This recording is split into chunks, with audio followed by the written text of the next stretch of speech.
وش معك اليوم يا دكتور امين؟ اليوم معنا صديري فاخر من الاخر. هذا اللون الاسود. شوف على ما شاء الله ما شاء الله.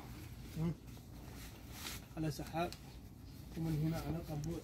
لا الامور طيبه ما يحتاج. ما شاء الله. باقي معنا لون ثاني اعلم لك اللون هذا. وهذا اللون ايش؟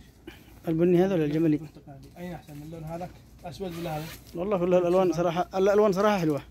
لكن المثل يقول لك خليك على قردك لا يجيك اللي اقرد منه. هذا السؤال نوجهه للمشاهدين، ايش معنى الحكمه هذا؟ في زبون مكنيك يوميا خليك على قردك لا يجيك اللي اقرد منه. ما ادري وش، اكتبوا لي ايش معنى انا في التعليقات. هذا الالوان، فين اجمل الالوان؟ هذا الاسود ولا هذا؟